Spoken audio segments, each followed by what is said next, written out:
Hey, welcome to Coffee and Candor. This is Chris. Amber. Brandy. And Ross.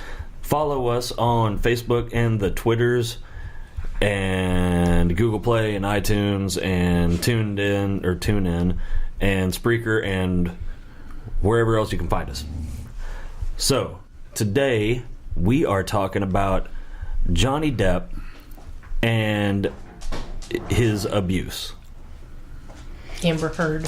Yeah, his and his wife, or I guess ex now, is Amber Heard. So somebody tell us. I mean, I don't know too much either. I just know that when they got divorced, she was accusing him. I think she said he was like an alcoholic, and she was hitting him. So did this come up during the divorce proceedings, or was this separate from all that? I don't really know. It came up during the divorce proceedings, and like she was both making accusations, like trying to hurt him professionally, and then she was also trying to use it as leverage in their divorce because there were claims of infidelity on her part. Oh, so wow. So okay.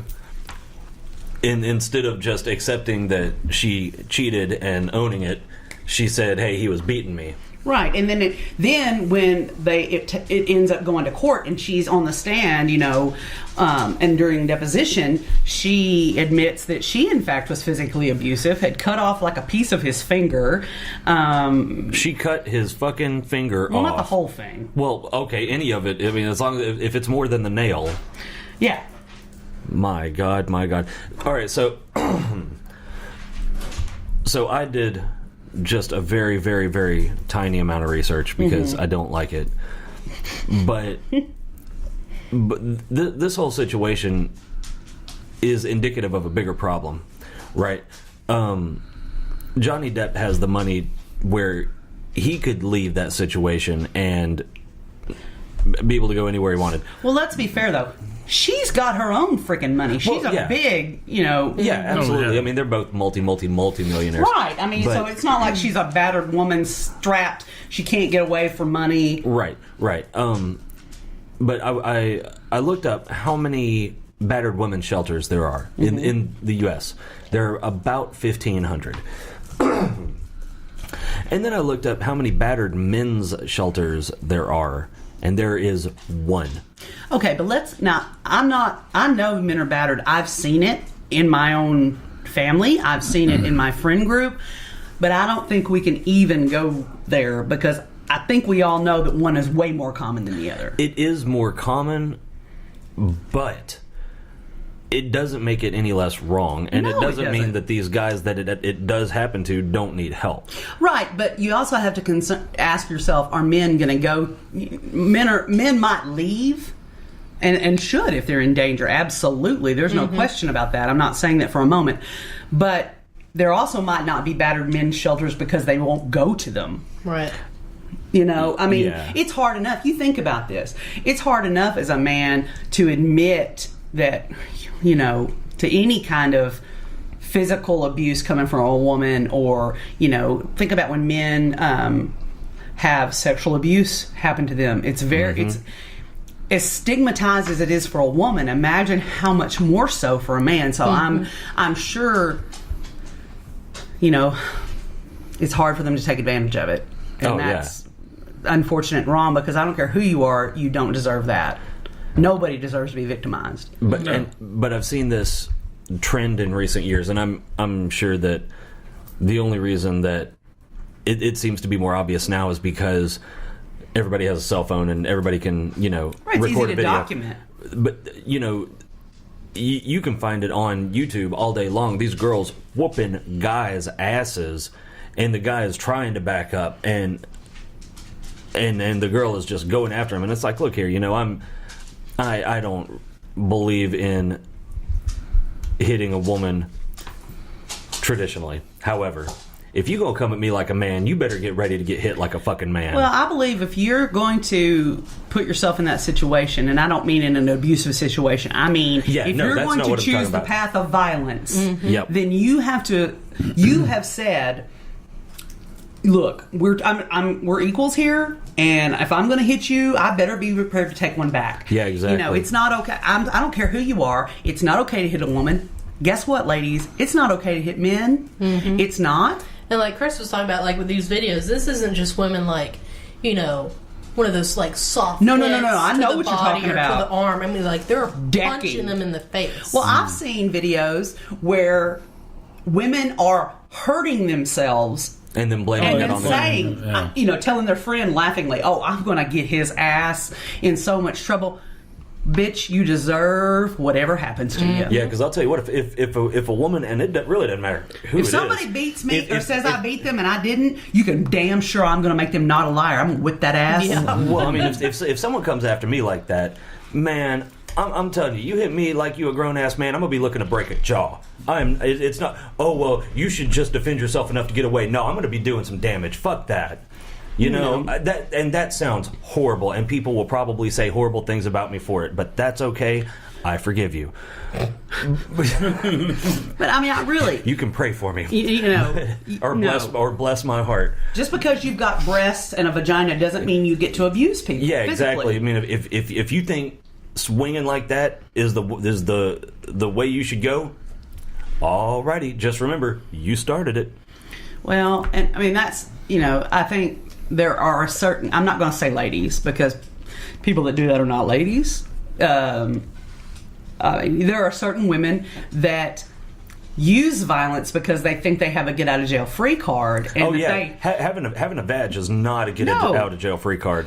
No, I don't think so at all. Damn, in his lawsuit, Depp alleged that Heard began a romantic relationship with Musk no later than 1 month after she and Depp were married. Mm-hmm. I had heard some stuff about that. That is classy. In a new lawsuit, they're trying to prove that, I believe. Well, and he showed pictures where she'd given him black eyes and other obvious physical injuries, you know, beyond the finger.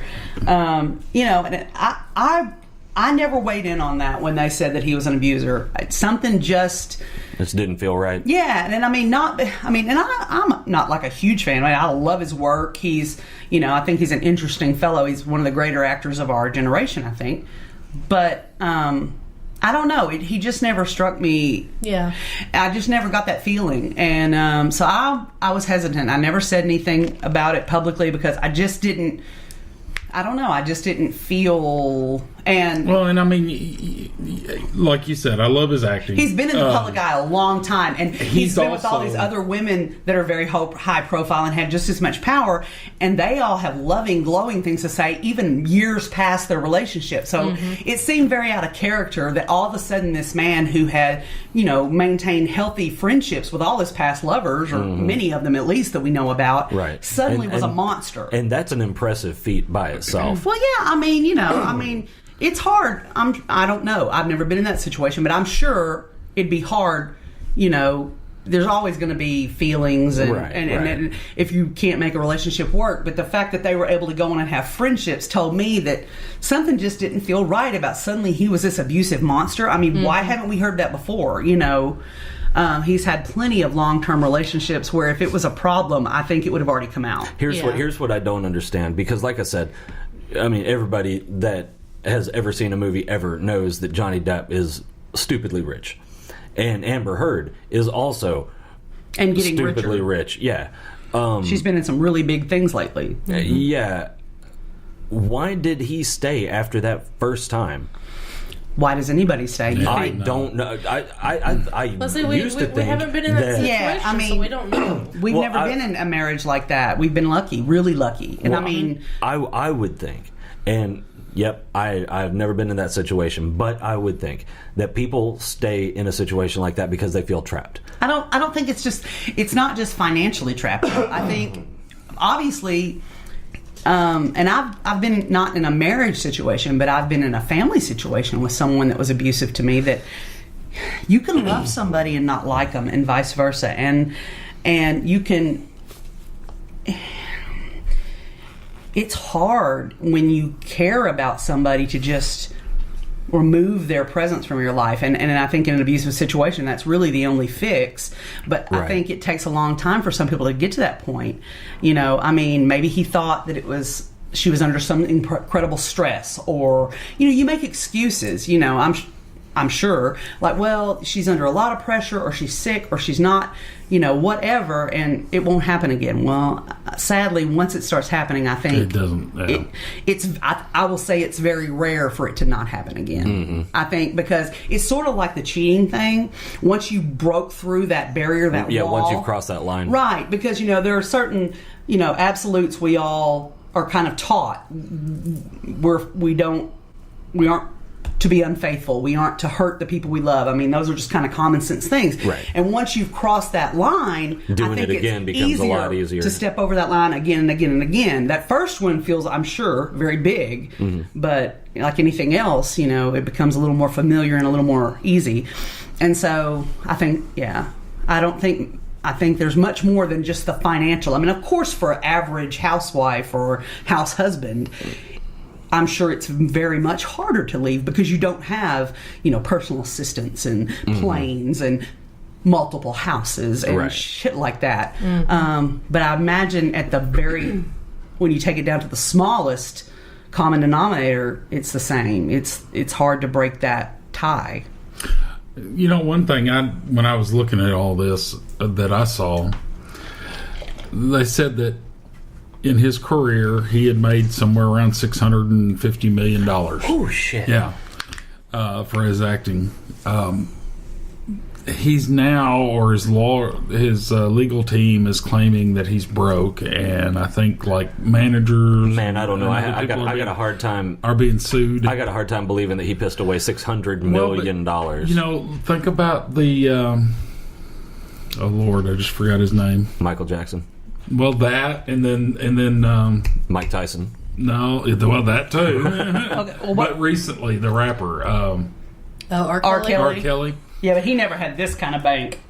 No, but I mean, he had millions. Yeah, but a lot of your money is tied up in houses. Yeah, it's not liquid. Cars. But why? This is your money. You're making this money. Why do you put these people solely in charge of that? I mean, come on, wake up. Well, I don't think we can say that for sure that they were. I mean, that's what he's claiming. Well, no, I think that when you have basically an organization is what he's got. He's got the Johnny Depp LLC, you know, because it's not just him and he's got a dude that works for him as an assistant. Oh, yeah, no. You know, he's got how many houses that all the bills have to be paid on? How many cars that all the bills have to be, you know, the taxes and all this other insurance, attorney retainers, probably production companies, homes. Yeah, but I'm saying, I mean, how do you get to the point where, I'm broke now because you people have spent all my money? I mean, well, that's because he didn't have an external audit.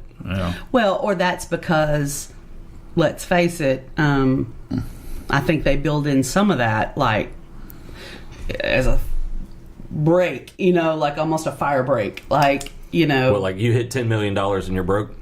Well, no, like, my money's all tied up. I mean, I could come up with some money if given time, but if you want $50 million right now, I don't have that because my assets are greater than that, obviously, in his situation, but what you're saying, mine are not. If you need $5, you're fucked. But, be like, man, I ain't got it. You're going to have to wait 2 weeks. You give me till Friday? But, you know, like, if everything's tied up in different organizations and corporations and companies and so businesses. Yeah. Well, and that's the same type of thing that happened years and years and years and years and years ago. They were talking about the Michael Jackson estate was broken on the verge of bankruptcy. Come to find out, they had $100 million. Right. That's like, we don't share the definition of what that fucking word means. I mean, you know, that's like basically saying, like, if you needed to, if all our debts came due right now, we couldn't do it, but give us 30 days and we can liquidate some stuff. And so they're not When they're broke, they ain't broke like we are broke. Yeah. These things are not the same. Yeah, I want to be their kind of broke. Yeah. Really, really bad. Yeah. It only lasts for a day because I would be liquidating the shit out of everything. Let me sell this $15 Johnny, million honey, house. you did have assets, but then Brandy Now, came to town. now you just got ass. Yeah. That's it. So, I don't know of a easy transition into To the this. CardiB? I thought it would be CardiB belongs in jail. CardiB is a big old piece